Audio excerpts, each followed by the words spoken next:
have not explained you what is a diesel engine. Let's see some basics, okay, of a diesel engine. Let us see some basics of a diesel engine. All of you see here. See all the construction is same. Here there is a piston ring shown, pistons shown, okay, piston rings, cylinder block, cooling jacket you can see, coolants you can see, okay, valve springs are there, valve stems are there, valves are there, same thing, cam is operated by camshaft, cylinder head is there, but little bit some parts are shown which are different. See, here comes the fuel injector, okay, the fuel injector which is coming here is the main difference between the spark plug and the main difference between the diesel engine and the petrol engine, or you can say the main difference between the SI engine and CI engine. Okay, so SI engine is your petrol engine and CI engine is your diesel engine. So there comes the main difference. Here instead of spark plug, what is happening? You have a fuel injector. Okay, so this is the main difference. Now let us move ahead. Okay, we will see what he is trying to explain us. Crankshaft is same, piston is same. Okay, see, I would like to make it clear. This is a 4-stroke diesel engine. This is a 4-stroke diesel engine. Okay, and as comparison to 4-stroke petrol, we are studying it. So see what is happening. What is the main difference between a diesel and a petrol is that the intake valve opens, okay, during the intake stroke to allow fresh air from the atmosphere into the engine cylinder. Okay, the motion of the intake valve is controlled by camshaft. Okay, so your air and fuel mixture is not coming inside the combustion chamber inside in the intake stroke. Okay, it is not coming inside the combustion chamber. The air fuel mixture is not coming. Only air is coming. That too, it is coming from atmosphere. From atmosphere, it is getting what you can say filtered from the air filter. There is a filter which is there. Okay, it is not shown here.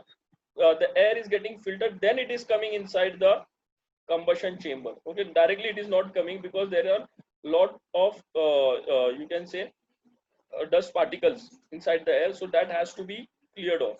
So only air is coming. Now what is happening? See, the exhaust valve remains closed. You all of you know during the intake stroke.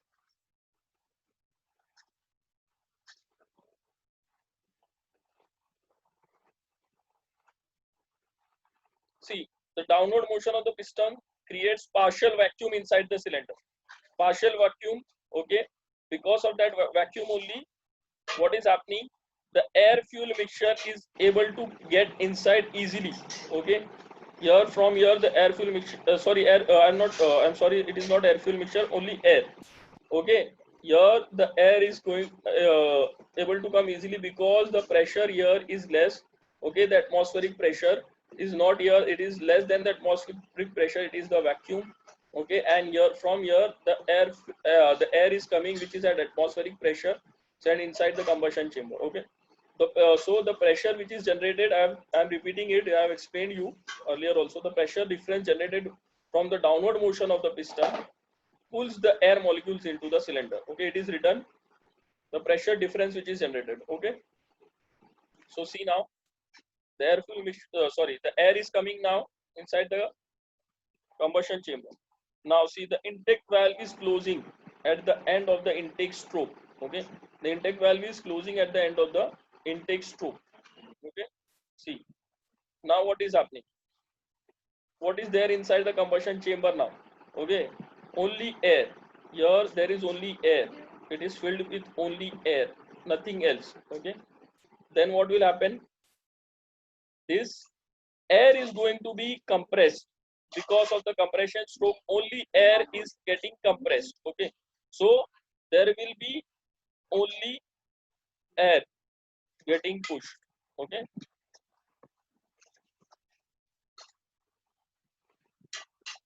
during the compression stroke both the valves remain closed. Okay, this isolate C is showing the air is trying to come but it is closed. Okay, it is not allowed to come. inside the combustion chamber. See here, it is also showing here. The air is trying to come, but because the piston, okay, sorry, because the valve is closed, the air is not allowed to come inside the combustion chamber. Okay, during the compression stroke, both the valves has to be closed. Okay, because if any one of the valve is open, the air will not be compressed properly. Okay, what is happening because of the compression? The pressure is rising. Okay, see, for a CI engine, it can be 12:1 or 22:1. Okay, compression ratio can be 12:1, 22:1. It can be a 24:1 also. This is just a range.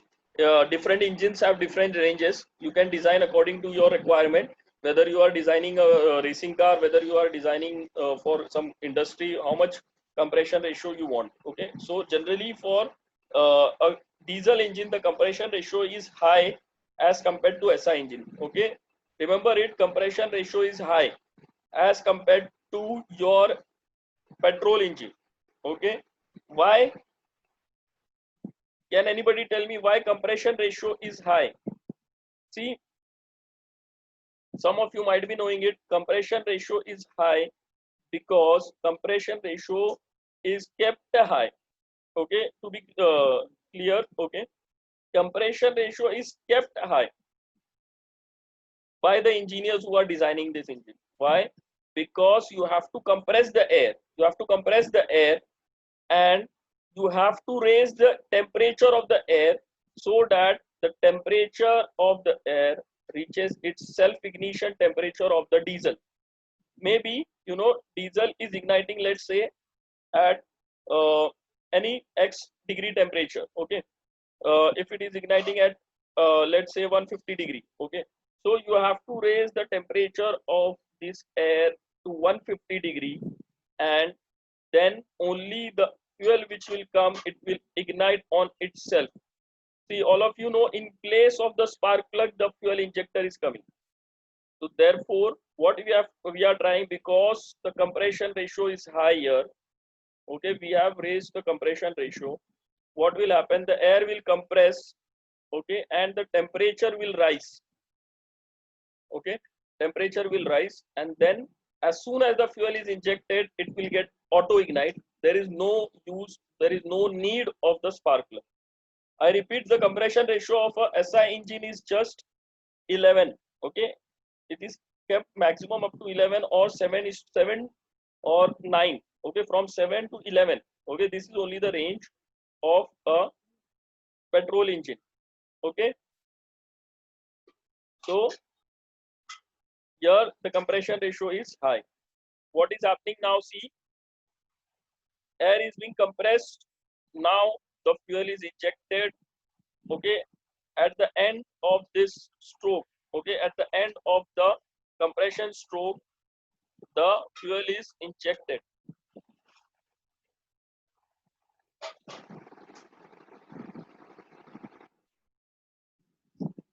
Yes, just a minute. Yes, there is a question, sir. Why don't we put a spark plug in a diesel engine? That is why I'm trying to explain it to you. We don't require a spark plug. That is why we are not putting a spark plug. Okay, we just don't require a spark plug here. Okay, that is why we are not putting a spark plug. Instead of that, we are putting a fuel injector from which the fuel will come, that is diesel. Okay, because we have raised the temperature of the combustion chamber that much that we can easily auto, the fuel which is getting inside, it can auto ignite. It will ignite on itself. Everything has its own self ignition temperature. Okay, if that temperature is raised, okay, it will auto ignite. Okay, petrol, it is having much higher temperature, much higher self ignition temperature. So if you would have put petrol instead of diesel, it would not ignite here. But diesel, because it is having low self ignition temperature, okay, it will auto ignite on itself. So that is why we don't require a spark plug here. We have more amount of air. We have designed in it such a way that we have more amount of air, and in that air now we are spraying the diesel. Okay, spraying your diesel, just observe how it is being sprayed here. See here, the spraying is also, it is in such a way that it reaches to all the parts of the combustion chamber. Okay, these fuel molecules, what is saying, this fuel molecule absorb heat from the surrounding hot air and vaporize. Fuel molecules absorb heat from the surrounding hot air and it vaporize. First stage is vaporizing. Okay, it is in liquid form little bit. The fuel injector, see the fuel injector, it some fuel injector, it tries, the modern fuel injector, it tries to inject the fuel in vaporized form. Okay, but still what is happening, it is trying to vaporize some droplets of fuel, and then this vaporizing, then it happens, then it burns, and this results into combustion and subsequent generation of energy. Okay,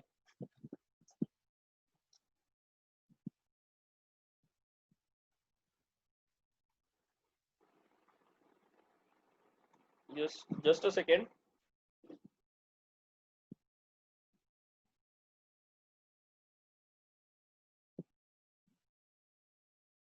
Yes,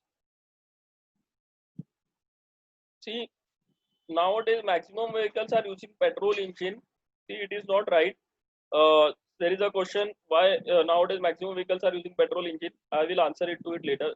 How diesel is injected, because already because chamber already is highly compressed. See, this question is there. Though the combustion chamber is highly compressed, it is not compressed that so much that you cannot inject something inside it, which is, the injection is taking place at high pressure. Okay, keep in mind, the pressure is high inside the combustion chamber. That is why you are using a fuel injector. Okay, that fuel injector is run by a fuel pump, which is at very high pressure. So that pressure is more as compared to your pressure inside the combustion chamber at that stage. Okay, so that is why the fuel injector can inject inside it. Okay, though it is having air, see, it is having air, it is compressed, but still you can inject diesel inside it because you are injecting it at high pressure. There is space available to accommodate it. Okay, so you are compressing it and then sending it. Okay, high pressure diesel is injected. Okay, now concentrate here, it is burning. Okay, it is burning here, and combustion of fuel generates energy. Now the thrust, he is writing thrust, I will say, to be more specific, the pressure produced due to the combustion of fuel pushes the piston down. One more thing, see, we are going to study it in depth. Okay, see, the spraying of fuel is also, see how it is shown here. It is somewhat, you can say, it is in all direction, it is trying to push it in all direction here. Okay, so that what will happen is all the parts of the combustion chamber have fuel. Okay, and the fuel does not accumulate on one part. Okay, and all the pressure is distributed on the surface of the on the surface of the piston. It is not concentrated on one point. Okay, it is not concentrated here on one point. If you have sprayed it here, the whole pressure, it would have burned here, and the whole pressure would have been on the top of the piston here, and this part would have been broken. So that is why you are distributing the fuel properly to each and every part. Okay, and therefore we are getting proper distribution of pressure. Okay, now the pressure rising is pushing the piston down. Okay, the pressure rise is pushing the piston down. Okay, and the piston is moving down. See, it is same as comparison to your four stroke engines. Okay, sorry, four stroke petrol.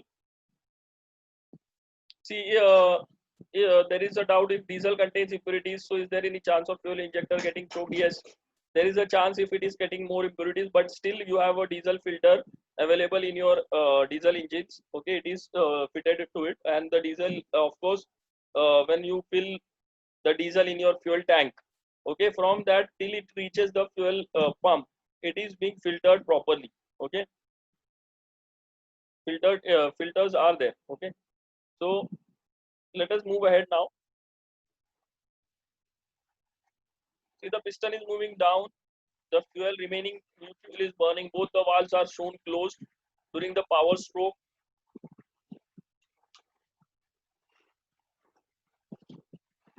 See, this downward movement is providing energy. Okay, this downward movement is providing energy.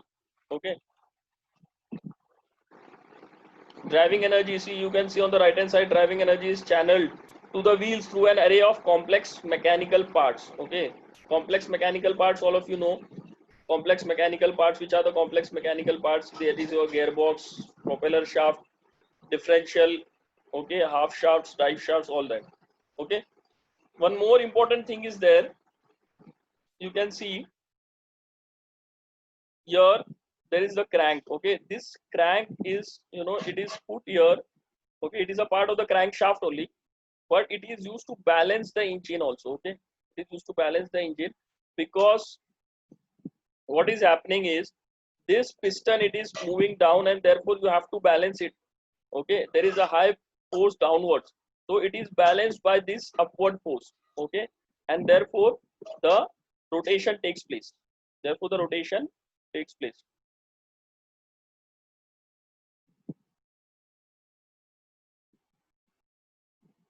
See, the higher the compression ratio here, okay, the higher the compression ratio, it will be, see, you have to design.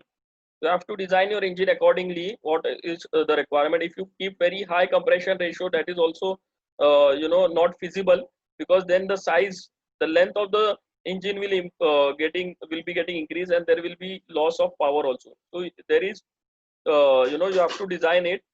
We will study what are the relations, okay, related to the compression stroke and the power. Okay, so let us see here now. All of you concentrate here. See the movement of the piston. Okay, exhaust stroke, it is same. Combustion of fuel produces residue gases having high temperature and pressure. Okay, see, I was talking about the valve timing diagram. See, I was telling about this only. There is a high pressure gases available. Okay, so the energy is lost in pushing these gases when it is moving upwards from this position.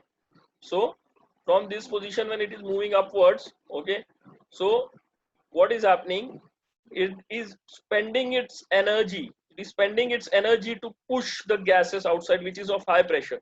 So what he is doing, he is opening, okay, engine, it is opening the exhaust valve before only, so that it can easily push the exhaust gases, so your energy is not lost.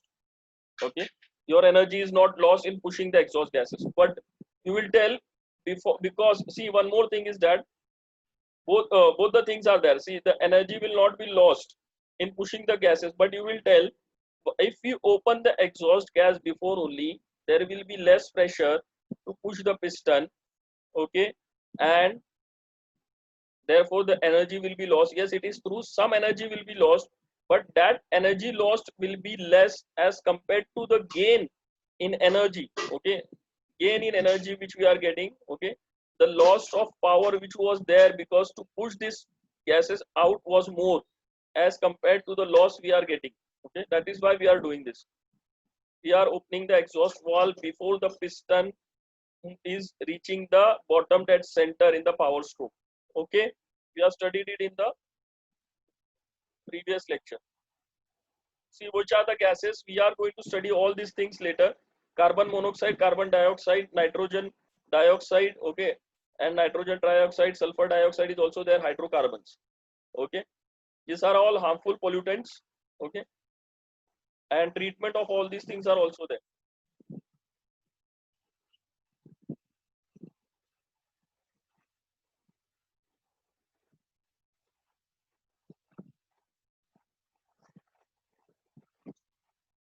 Exhaust valve is pushing. Okay, exhaust valve is allowing the gases to move. See, exhaust motion, upward motion of the piston, and the pressure difference between the cylinder and the atmosphere. Okay, there is a pressure difference between the cylinder and the atmosphere. Where the pressure is more, whether the pressure will be more in the atmosphere, atmospheric pressure will be more, or the pressure inside the cylinder will be more? Of course, the pressure inside the cylinder will be more, then only the exhaust gases can move outside. Otherwise, it will not move outside. See this exhaust pipe, it is connected to some other device also, which we'll study later. Okay, and these gases are expelled to the atmosphere. Okay, so the atmospheric pressure is also less. Okay, exhaust gases are pushed outside. Okay,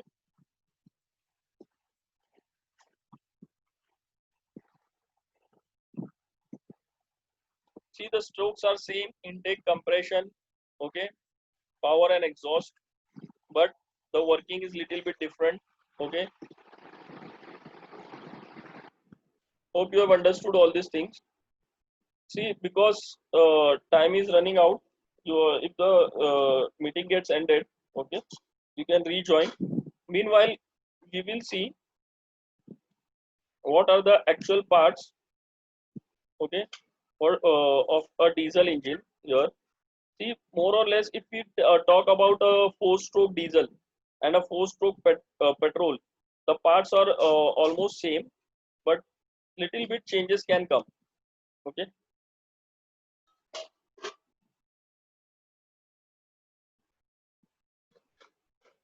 let me open this.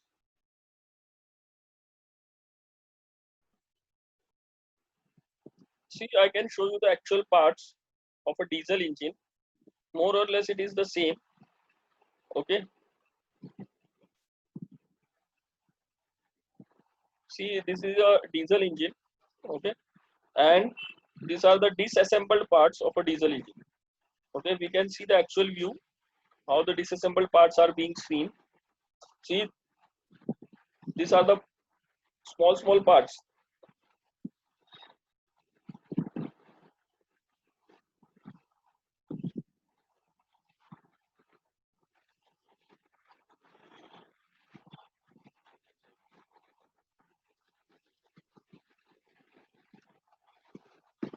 See,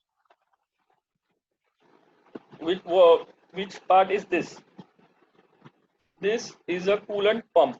It is also called as a water pump in a layman language. Okay, so what is there? Coolant pump. Okay, coolant pump. Why it is I am telling it as a coolant, because there is some difference between water and coolant. The coolant is mixed with water and it is supplied to the engine. Okay, so the coolant pump, it is actually getting its power from the engine only. Okay, it is getting its power from the engine,